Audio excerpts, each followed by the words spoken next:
우리 하나님 앞에 감사의 박수 올려드리겠습니다.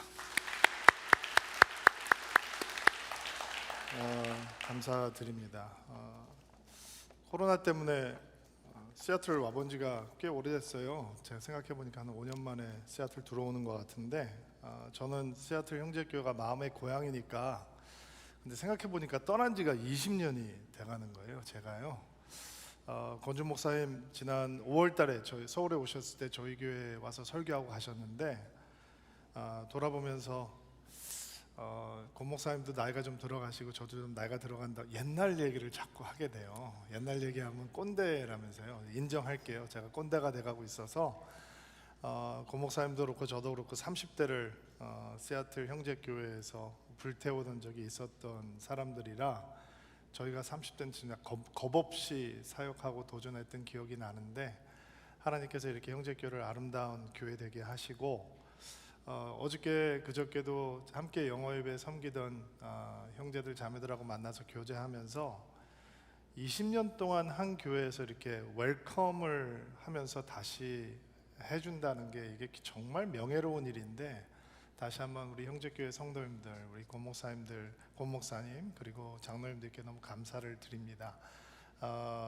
늘 이렇게 여러분들을 위해서 기도하고 있는데, 여러분들 서울 생각하실 때마다 서울 드림교회 위해서, 제가 목회하는 교회 위해서 기도해 주시고요. 오늘 예배 인도한 우리 정정희 목사님, 좀 전 낯설어요. 7년 동안 저희 교회에서 함께 사역하던 목사님이신데, 너무 이민교회를 섬기고 이민자들과 함께 삶을 나누고 싶은 마음이 크셔서 하나님께 기도하다가 이렇게 형제교회에 부임하게 되셨는데, 열심히 중보해 주시고 좋은 목사가 될 수 있도록 함께 사랑해 주시면 감사하겠습니다.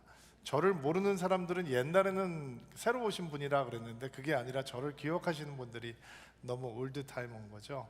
함께 설교 말씀 나눌 수 있어서 너무 감사드립니다. 오늘 하나님께서 은혜 주실 거로 기대하고요. 제가 얘기를 전에 듣기는 지금 사사기를 이렇게 시리즈 설교로 진행한다라고 말씀을 들었는데, 오늘 2부 예배 참석하신 분들은 시리즈 설교 이번 주에 홈페이지 통해서 들어가서 함께 보시면서 이렇게 놓치지 않고 시리즈를 이어갈 수 있게 되기를 바랍니다. 자, 저희 교회에서는 설교하기 전에는 고백을 하고서 시작하는데, 가슴에 한번 손을 얹어 보시겠어요? 예, 한번 얹어 보시고 저를 따라해 주세요. 하나님은 나를 사랑하십니다. 나는 그 사랑 안에 있습니다. 하나님은 오늘 나에게 말씀하실 것입니다.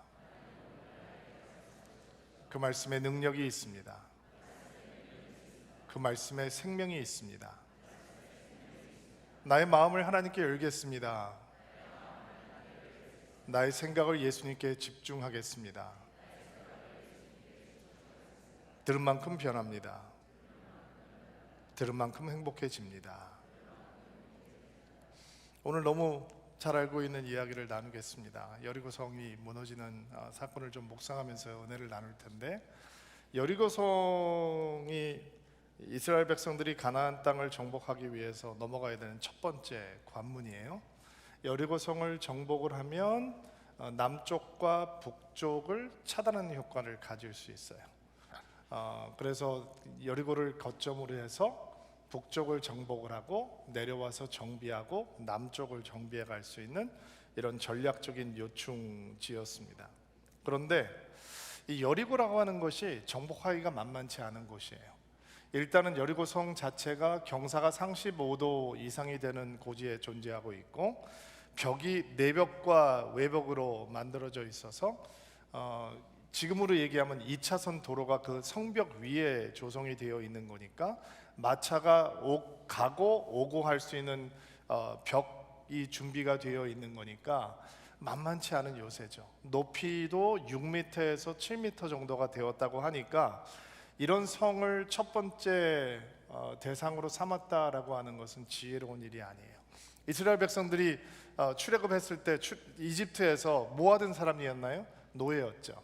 군사들 아닙니다. 평생 벽돌을 굽던 사람들이었습니다. 그나마 힘을 쓰는 일에 좀 익숙했던 사람들은 광야에서 다 죽었고, 광야에서 태어난 새로운 세대들이 이제 그들의 군인으로 자리하고 있습니다. 할 줄 아는 거 아무것도 할 수 없습니다. 광야에서 그냥 헤매고 다니는 거 말고는 할 줄 아는 거 없는 사람들입니다. 전술이 있는 것도 아니고 무기가 있는 것도 아닙니다. 이런 내벽과 외벽으로 이 두께가 6m 정도 되는 성벽을 무너뜨리려면 전술이 있어야 되잖아요. 무기도 있어야 되잖아요. 뭐 커다란 돌멩이를 짊어 던지는 거라도 필요하든지 뭐라도 있어야 되는데 이스라엘 백성들은 어떤 전투 기술력도 없었거든요. 그러니까 상대를 잘못 고른 거죠. 좀 약한 상대를 골라서 전쟁하는 것에 익숙해진 다음에 여리고성 같은 강한 상대를 골라야 되는데 첫 번째 관문이 여리고성이었단 말이에요. 근데 거기에 하나님의 명확한 의도가 있는 것입니다. 왜냐하면 전쟁에서 승리하는 것은 그들의 능력으로 하는 게 아니기 때문이에요. 이게 우리가 붙들어야 될 믿음의 원칙이기도 해요. 믿음의 전쟁에서, 믿음의 삶에서 승리를 얻어가는 건 우리가 하는 게 아니에요. 일단 아멘으로 받으세요. 우리가 잘나서 하는 게 아니란 말이에요. 우리 힘으로 살아가는 것이 믿음이 아니에요. 믿음은 철저하게 하나님을 신뢰하는 거예요.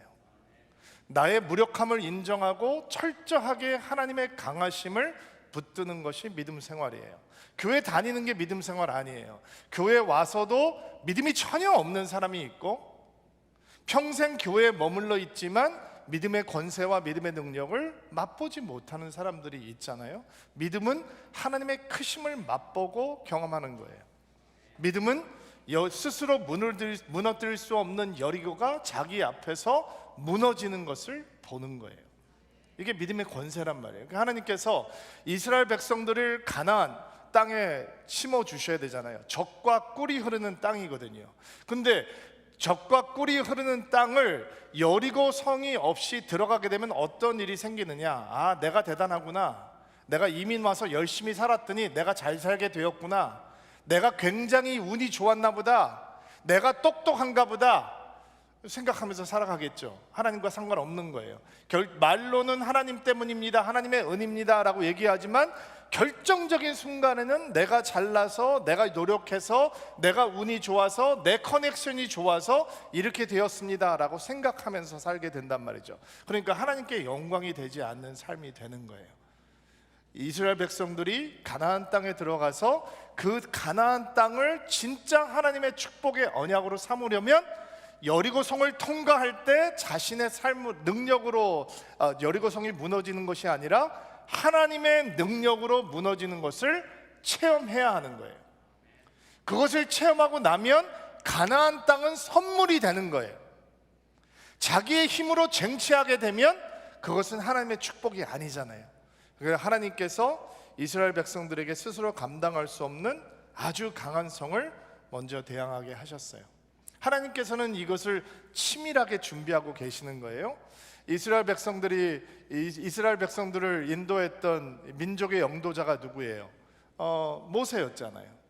여러분, 모세와 여호수아의 관계는 뭡니까? 모세는 민족의 지도자이고 여호수아는 모세의 종이었단 말이에요. 모세는 이집트에서 왕자의 교육을 40년 동안 받았던 사람이었어요. 역사책을 보면 이집트의 군사들을 이끌고 에디오피아와 전쟁을 벌여서 모세가 승리를 얻어냈다라고 하는 기록도 남아있어요. 그러니까 이집트 그 강대국의 최고의 교육을 받고 있었던 모세, 노예로 태어난 여호수아, 할 줄 아는 것이라곤 벽돌 긋고 노예 일밖에 모르는 여호수아. 근데 모세가 죽고 여호수아가 그 일을 감당해야 되잖아요. 두려울까요? 안 두려울까요? 여러분 같으면 두렵지 않겠어요? 그 큰 슈즈를 어떻게 필할 수 있겠어요? 그러니까 이 여호수아 1장을 보면 이렇게 시작하지 않잖아요. 이스라엘 백성들은 가나안 정복 전쟁을 벌였습니다. 그들은 용맹스럽게 전진했습니다. 칼을 휘둘렀습니다. 그들은 가나안 부족들을 몰아냈습니다. 그리고 그들이 가나안 땅을 차지했습니다. 이렇게 시작하지 않잖아요. 그들의 용맹스러운 이 전술을, 그들의 용기를 앞으로 1000년 동안 노래하게 될 것입니다 라고 하는 것처럼 오디세이처럼, 일리아드처럼 진행되지 않잖아요. 여호수아 1장은 어떻게 시작하냐면 두려워하지 마라, 담대하라 라고 얘기하잖아요. 그게 무슨 얘기예요? 두려워하고 있다는 얘기죠. 여호수아가 가장 잘 알아들을 수 있는 언어가 뭐냐? 모세와 내가 함께 했던 것처럼 너와 함께 하겠다라는 거예요. 그렇죠. 그러면 알아들을 수 있는 거죠. 지금 여호수아는 누구의 등을 돌아보면서 따라가고 있냐 하면 모세의 등을 보면서 따라가고 있다는 거예요. 이 캠퍼스 없을 때 교회 오셨던 분 계신가요? 저는 여기 빈 땅이었을 때 왔었어요. 여기 와서 기도했었어요. 이 땅을 주시리라고 생각하는 교인들 시애틀에 있을 때는 없었어요. 너무 멀다고 생각했어요. 오고 싶지 않아 했어요. 그런 시절이 있었어요. 안 믿어지시죠? 근데 여기 와서 기도했어요. 여기 와서 하나님의 이름을 부르면서 하나님께서 이 땅을 축복해 주시기를 기도했어요. 그러니까 여러분들이 이렇게 많이 생기신 거잖아요. 우리 아이들이 이렇게 툰타운을 통해서 그 많은 아이들이 춤추며 주님 앞에 노래할 수 있었던 거잖아요. 새로 오는 성도들은 누구의 등을 보면서 가는 거예요? 그때 이 시애틀 형제교회의 등을 보면서 따라가는 거죠. 그들이 이해할 수 있는 최고의 언어는 무엇이냐? 시애틀 우드랜드 파크에 있었던 형제교회를 인도하신 하나님이 여러분을 여기까지 인도하신다라는 거예요. 그러니까 그들이 가장 이해할 수 있는 언어, 이스라엘 백성들이 가장 잘 이해할 수 있는 언어는 모세와 함께 있는 것처럼 내가 너와 함께 하겠다는 거예요. 여호수아 마음속이 뜨거워지기 시작. 그거면 되느냐? 리더만만 뜨거워진다고 되는 게 아니에요. 전쟁을 치러야 되는 이스라엘 백성들에게 하나님께서는 무엇을 준비하게 하시느냐? 할례를 행하게 하세요. 미친 짓이죠. 할례를 행하면 전투력이 상실돼 버리는 거거든요. 그럼 가나안 부족들이 쳐들어오면 전쟁을 할 수가 없어요. 몰상을 당할 수밖에 없는 거예요. 그럼에도 불구하고 하나님께서는 할례를 행하게 하시고 유월절을 지키게 하셨죠. 하나님의 흔적을 품고 예배하는 게 먼저란 말이에요. 전쟁을 하는 것보다 하나님의 흔적을 품고 나는 하나님의 백성이라는 사실을 기억하고 하나님을 예배하는 것이 먼저예요. 그것을 지난 다음에 여리고 성 앞에 되는 거예요. 그러면 하나님의 전쟁의 방법이 무엇이냐? 이게 아주 인트레스팅한 건데 오늘 본문 말씀을 소리라고 하는 테마로 한번 좀 풀어볼 거예요. 우리가 주목해야 되는 네 가지 소리가 있는데 우리에게 영적을 승리를 주시는 하나님, 우리에게 승리를 예배해 주시는 하나님의 은혜를 누리기 위해서 우리가 주목해야 되는 네 가지 소리를 한번 생각해 보도록 하겠습니다. 2절부터 4절 말씀인데 자막이 올라올까요? 한번 한 목소리로 읽어보겠습니다. 시작. 여호와께서 여호수아에게 이르시되 보라 내가 여리고와 그 왕과 용사를 내 손에 붙였으니 너희 모든 군사는 성을 둘러 종 주위를 매일 한 바퀴씩 돌되 10세 동안을 그리하라. 제사장 7은 7 양각 나풀을 잡고 행할 것이요 제7일에는 성을 7번 돌며 제사장들은 나팔을 불 것이며. 자, 첫 번째 우리가 주목해야 되는 소리는 하나님의 소리예요.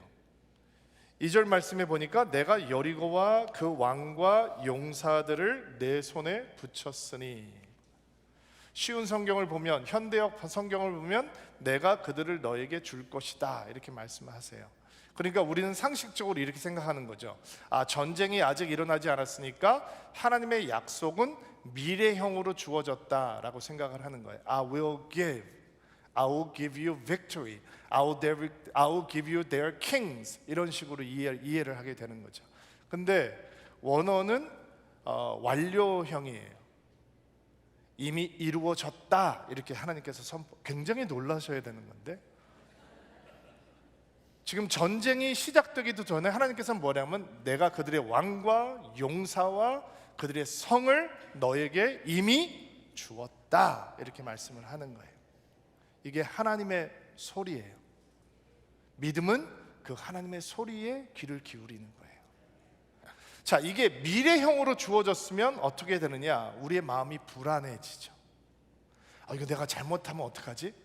내가 제대로 못하면 어떡하지? 하나님께서 이렇게 보고 계시다가 내가 제대로 하면 옛다 승리 받아가라 라고 하지만 내가 잘못하면 하나님께서 나에게 승리를 안 주실 텐데, 내가 뭔가 잘못하게 되면 하나님께서 나를 회초리라도 치시지 않을까? 이런 불안한 마음이 생길 수 있죠. 그런데 하나님의 약속은 이렇게 하나님의 은혜로 선포되고 있다라는 것입니다. 우리의 어떠함과 상관이 있는 것이 아니라 하나님께서 주시는 은혜의 약속은 하나님의 신실하심, 하나님의 은혜로우심, 하나님의 풍요로움과 관계가 있다라는 것입니다. 하나님이 누구는 이뻐해서 좋은 약속을 주시고 누구는 덜 이뻐해서 나쁜 약속을 주시는 것이 아니라, 하나님은 모든 믿는 하나님의 백성들에게 하나님의 신실함에 근거해서 풍요로운 약속을 허락해 주신다라는 것입니다. 이것이 복음입니다. 우리의 어떠함과 상관없는 하나님의 어떠함에 근거한 신실한 약속이 주어진다라는 것입니다. 노력으로 주어지는 것이 아니라 오직 은혜에 근거해서 주어진다라는 것이죠. 전쟁을 시작하기 전에 이미 승리를 주셨다고 선포하고 계시는 하나님의 소리를 듣지 않으면 우리는 믿음의 권세를 온전히 누리지 못하는 것입니다. 여러분, 하나님께서 여러분을 축복할 걸 믿으세요? Are you expecting great things from God? 여러분, 우리 1세들이 하나님의 은혜를 누린 것보다 우리의 다음 세대 2세들이 더 큰 하나님의 은혜를 누릴 거다라고 믿고 계세요? 이민교회 다니고 있는 사람들이 얼마나 많이 얘기하는 거예요. 이민 1세가 2세들에게 넘기겠다. 저희 아이들이 3세거든요. 이민 3세. 그러면 그 아이들이 이민 1세들이 누렸던 것보다 더 큰 은혜를 누리고 있느냐? 더 큰 믿음의 축복을 누리고 있느냐? 여러분은 정말 그런 하나님을 기대하고 설레고 계십니까? 여러분, 툰탄을 보면서 우리 아이들이 500명, 1000명 모여서 예배하고 기도할 때 언젠가는 그것이 성인들보다 더 많은 아이들이 모여서 성인들보다 더 뜨거운 신앙으로 나아갈 것을 믿고 기대하고 계십니까? 우리가 노력으로 한다면 어쩌면 우리의 미래는 암울할 수밖에 없죠. 그러나 우리의 미래가 하나님의 축복이 하나님의 신실하심에 근거한다면, 우리를 축복하시기를 기뻐하시는 하나님의 어떠함에 근거한다면, 하나님을 바라볼 때 우리는 늘 마음이 설레일 수 있어야 되는 거예요. 저는 시애틀 오면 옛날 시애틀 교회 한번 이렇게 지나갈 때가 있어요. 마음이 뜨거워지고 설레요. 거기서 저희들은 하나님의 꿈을 꿨거든요. 가보셨나요? 안 가보신 분들 있으면 가보시기 바랍니다. 첫 번째 아버지 학교 할 때였어요. 거기 장의자가 이렇게 깔려 있었는데 장의자를 빼야 된다는 거예요. 권준 목사님이 알았다고 그래서 청년들을 불렀어요. 근데 장의자가 계단을 돌아서 안 나오는 거예요. 너무 기니까, 계단은 너무 좁으니까 집어넣을 때가 어떻게 집어넣는지 모르겠어요. 분명히 들어갔는데 나오질 않는 거예요, 의자가. 그래서 기발한 아이디어를 냈죠. 창문을 뜯자라고 얘기를 했어요. 그리고 창문을 뜯었어요. 그리고 사다리를 바깥에서 대고 그 장의자를 청년들이 바깥으로 뺐어요. 실어 날랐어요. 그렇게 하나님의 꿈을 꿨어요. 힘들다고 컴플레인한 사람 아무도 없었어요. 메이덴 바워에서 3,000명이 모여서 전도 집회를 했던 때가 있어요. 그때 교인이 600명도 안 되던 때였어요. 근데 3,000명의 성도들이 예수 믿지 않는 사람들이 온갖 곳에서 모여서 3,000명이 채웠어요. 무대에 100명이 올라갔으니까 무대를 생각해 보세요. 그때 임병수 장로님 아들이 무대에 앉아있다 떨어져가지고 머리를 땅에 부딪혀서 큰일 날 뻔하기도 했어요. 그 행사를 준비하는데 청년들이 5개월 동안 오후 5시부터 밤 10시까지 거의 매일 나와서 춤추고 노래했어요. 아무도 불평한 적 없었어요. 왜요? 춤추는 게 재밌었어요? 꿈이 있었으니까. 하나님께서 우리를 축복하실 거라고 하는 꿈이 있었어요. 저는 서울 드림교회를 12년 전에 개척을 했거든요. 개척 멤버가 없었어요. 제가 세 가정을 초청을 했는데 두 분은 이유가 있어서 못 오게 됐고, 한 가정은 저한테 와서 목사님 아무래도 안 될 것 같습니다 라고 얘기를 하러 제 사무실에 들어오셨는데, 그분들 얘기가 너무 제가 초라하게 앉아있더래요. 여호서 목사가 원래 굉장히 씩씩한 사람인데 그 조그마한 사무실에 앉아있는데 너무 초라해 보이길래, 야, 목사님 저렇게 초라하게 앉아있는데 내가 못 도와드린다고 어떻게 얘기하냐. 둘이서 노하러 왔다가 아무 얘기 못하고 밑에 내려가서 차에 들어가서 둘이서 펑펑 울고 올라와서 목사님 1년 동안 헌신하겠습니다 라고 헌신한 게 1호 교인이에요. 그분이 우리 교회 장로님 되셨어요. 권사님 되셨어요. 근데 하나도 두렵지가 않았어요. 왜 그랬는지 아세요? 꿈이 있었어요. 하나님께서 우리가 가는 길을 축복할 것이고, 하나님께서 우리에게 하늘의 복으로 땅의 복으로 함께 하신다라고 하는 마음의 확신이 우리 가운데 있었기 때문에 저희들은 교회를 개척하면서 한 번도 두려워하지 않았어요. 여러분, 하나님을 생각하면 마음이 설렙니까? 여러분들을 위해서, 여러분들 교회에, 여러분 다음 세대에 하나님께서 놀라운 축복을 부어주시기를 기뻐하시는 하나님이라고 하는 사실에 마음에 확신이 있습니까? 하나님의 소리를 들으면 그 확신 가운데 거하게 되는 거예요. 그런데 하나님의 승리를 원하지만 하나님의 위로부터 들려오는 하나님의 소리에 귀를 기울이고 싶지만 이게 소리를 듣고 철저하게 순종하는 것이 쉽지 않아요. 근데 순종할 수 있는 방법이 있어요. 10절 말씀 한번 볼게요. 10절 말씀 한번 봐주세요. 읽어주세요. 시작. 여호수아가 백성에게 명하여 이르되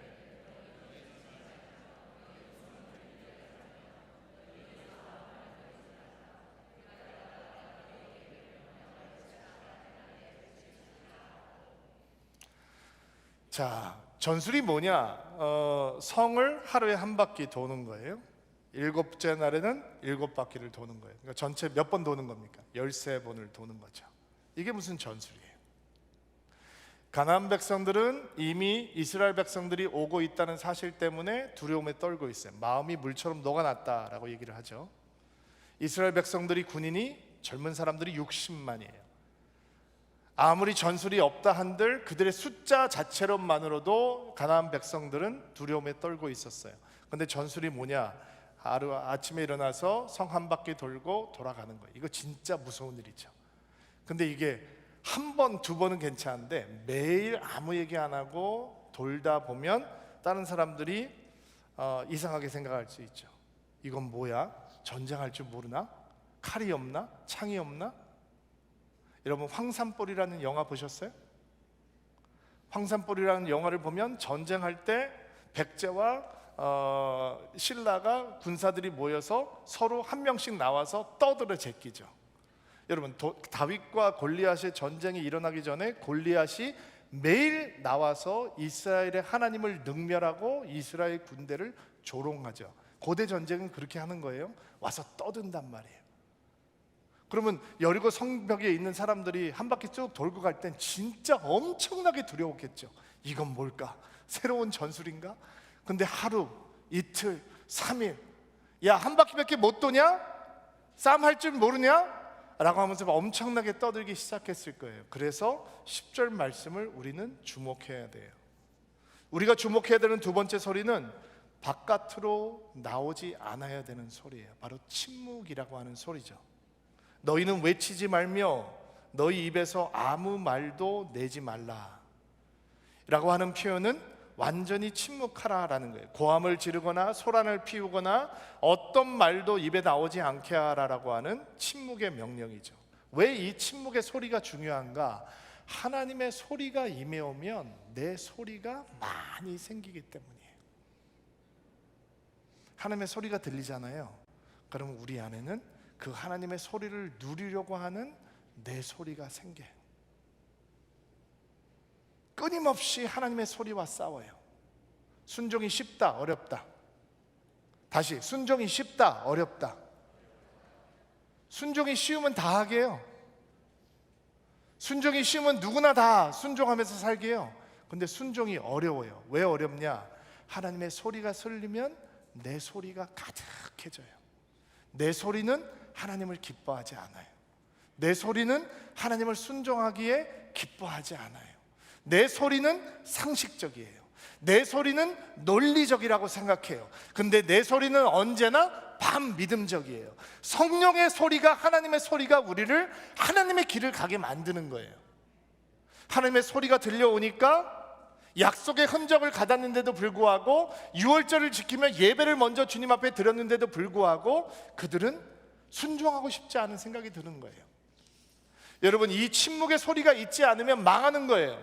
왜냐하면 그 아버지의 세대들은 하나님의 소리가 들려왔을 때 떠오르는 자기의 소리를 누르지 못했어요. 그러니까 떠들었죠. 우리는 메뚜기 같습니다. 저 사람들은 안악의 군대입니다. 거인 자손들입니다. 그 사람들이 우리를 봤을 때도 별 일 없었을 것이고 마뚜기와 같다고 생각했을 것입니다. 우리는 안 됩니다. 지금이라도 당장 이집트로 돌아갑시다. 이게 아버지들이 마음속에서 떠올렸던 소리였어요. 그 소리 들으니까 어떻게 됐어요? 광야에서 다 죽어갔어요. 여러분, 믿음의 공동체가 누리는 축복이 뭔지 아십니까? 내 소리를 성령의 능력으로 잠재우는 거예요. 여러분, 능력 있는 교회가 뭔지 아세요? 교회가 이렇게 많잖아요. 여러분, 오늘 형제교회 예배드리기 오기 전에 많은 교회를 거쳐 오셨잖아요. 수십 개의 교회를 거쳐서 여기까지 오신 거거든요.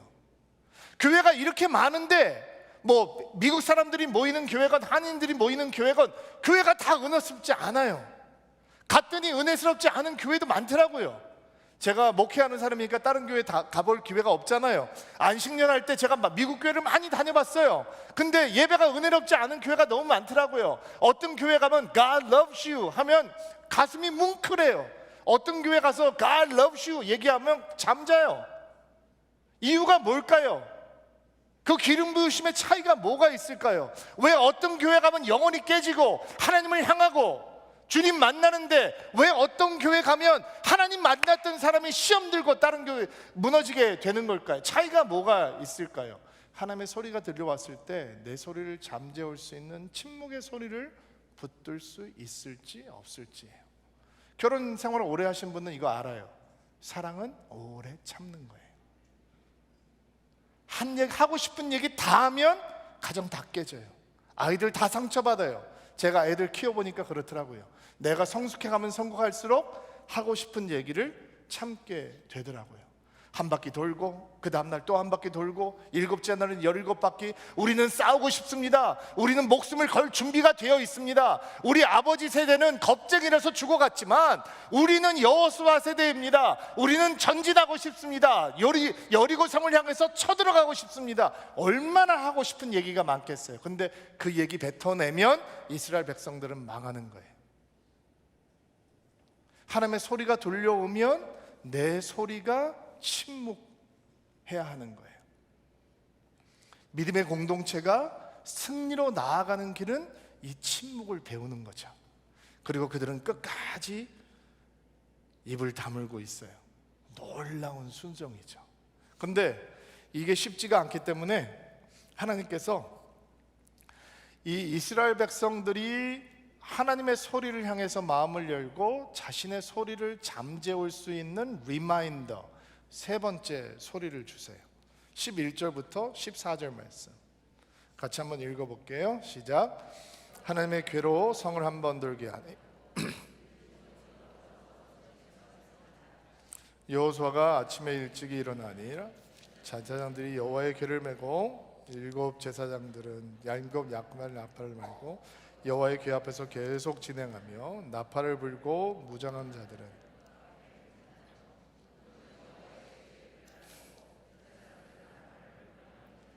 14절 말씀 제1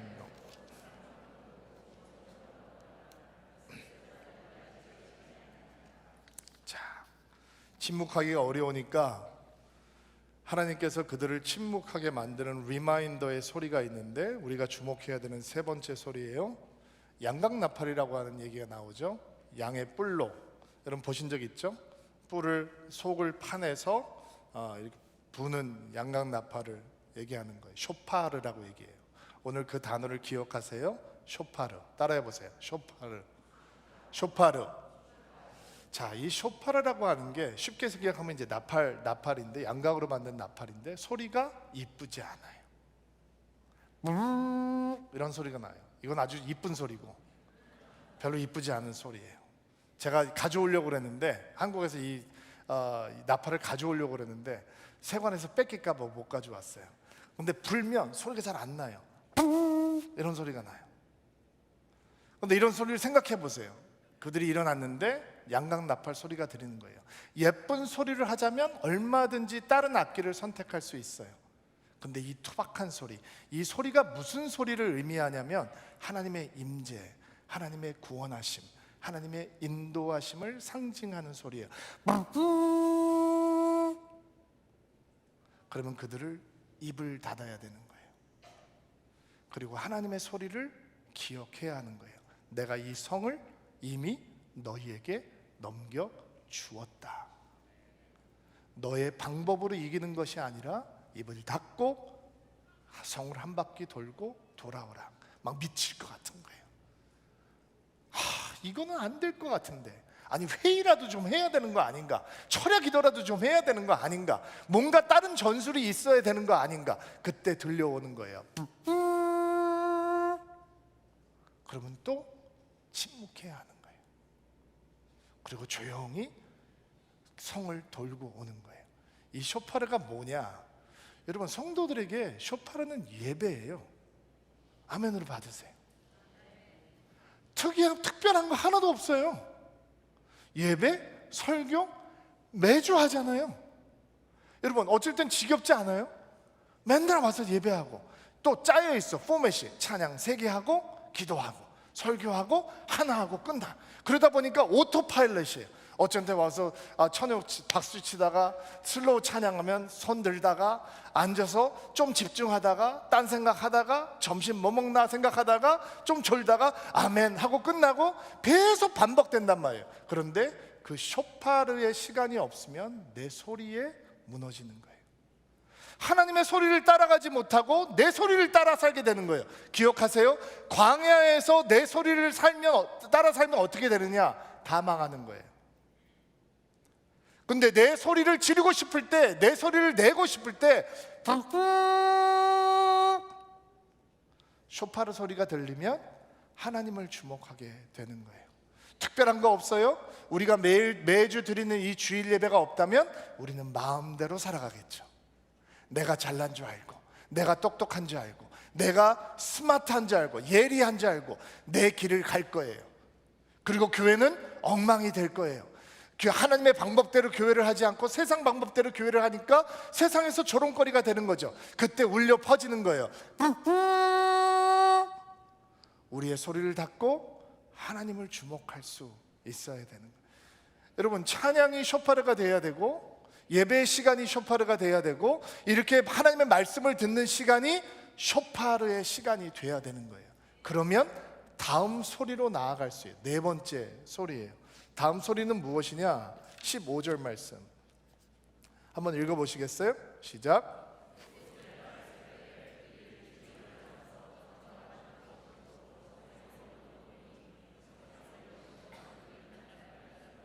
그리고 16절 말씀에 여호수아가 이렇게 말씀합니다.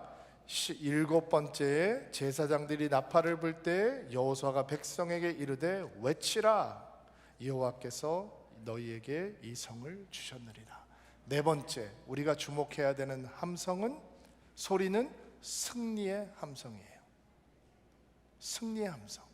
교회 와서 기도하시면서 이렇게 기도하는 분들이 있어요. 하나님, 주님 뜻대로 살고 싶었는데 마음은 원이로되 육신이 연약해서 또 범죄하고 왔습니다. 죄송합니다. 평생 그 기도를 하고 살아요. 이상해요. 하나님께서는 우리에게 승리를 주시는 하나님이신데 평생을 패잔병처럼 산단 말이에요. 승전가를 부르지 못하고 살아간단 말이에요. 그리고 마치 그것이 겸손한 영성인 것처럼 생각을 하는 거예요. No, it's not. 왜냐하면 예수님께서 세상 안에 있는 이보다 크시다라고 말씀하셨잖아요.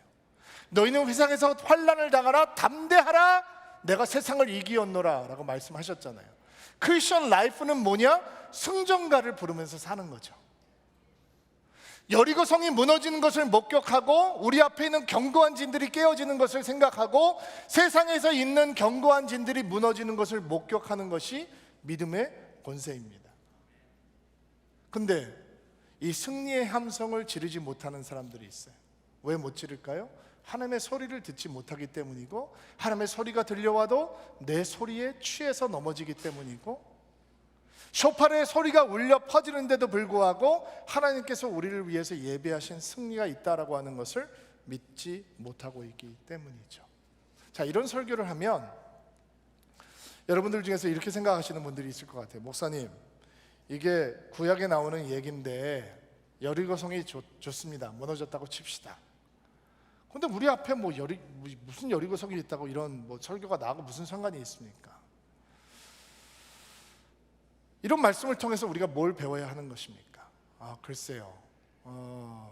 출애굽이라고 하는 사건은 어둠에서 죄에서 우리를 불러내시는 하나님의 구원의 사건이고, 약속의 땅에 들어가는 사건은 구원 이후에 하나님께서 예비하신 언약의 축복을 누리는 사건이죠. 그렇다면 언약의 땅으로 들어가는, 언약의 축복으로 들어가는데 막고 서 있는 것이 무엇이냐? 그게 바로 여리고란 말이에요. 어떤 사람에겐 영적인 태만이고 영적인 게으름이고 영적인 강팍함이에요. 하나님을 향해 기대감을 상실해버린 마음이에요. 어떤 사람은 환경이에요. 어떤 사람은 교회에 대한 실망감이에요. 어떤 사람들은 목회자에 대한 실망감이에요. 어떤 사람들은 교인들 가운데 있는 상처예요. 미국을 살고 있는 여러분에게는 지금 급격하게 세속화되고 있는 미국 사회의 모습이 여리고성이란 말이에요. 목사님, 대세가 지났습니까? 지났습니다. 대세는 벌써 기울어졌습니다. Really? 여러분, 우리가 살고 있는 이 미국 땅이 예수님께서 복음을 전하고 오신 그 땅보다 더 강팍한가요? 사도 바울이 복음을 전하기 위해서 들어갔던 로마 제국의 식민지들보다 지금 이 땅이 더 강팍하다고 생각하시나요? 전도가 안 된다고요? 그럼 복음이 능력이 없다는 얘기네요. 그러나 성경은 뭐라고 얘기합니까? 복음은 구원을 주시는 하나님의 능력이다 라고 얘기를 하죠. 자, 우리 앞에 모이는 모든 견고한 진이, 견고한 성들이, 견고한 여리고들이 하나님의 음성을 듣고 내 소리를 침묵하고 하나님께서 우리를 주시는 쇼파르 소리에 취한 성도들이 승리의 함성을 지르면 무너지는 거예요. 우리 다음 세대는 하나님을 향한 넥스트 제너레이션이 될 것이며, 이민교회는 우리가 수많은 성도들이 지금까지 기도회와 같은 것처럼 이민사회뿐만 아니라 미국 사회를 밝히는 하나님의 빛이 될 것이며 하나님의 소금이 될 것이다 라고 하는 것이 우리가 믿고 있는 믿음이죠. 여러분, 오늘 이 자리를 떠나기 전에 정말 여러분의 삶을 향해서, 여러분을 대항하면서 견고하게 서 있는 여리고 성도를 향해, 하나님, 내가 승리의 함성을 지르면 주의 권능으로 저 견고한 진이 여리고 성이 무너질 줄로 믿습니다. 뜨거워진 마음으로 기도할 수 있는 여러분들 되기를 주의 이름으로 축복합니다. 형제교회가 한인 사회뿐만 아니라 이 시애틀 지역에 있는 모든 사람들에게 하나님의 선한 영향력이 되기를 주의 이름으로 축복합니다. 오랫동안 앉아 계셨는데 한번 일어나시겠어요?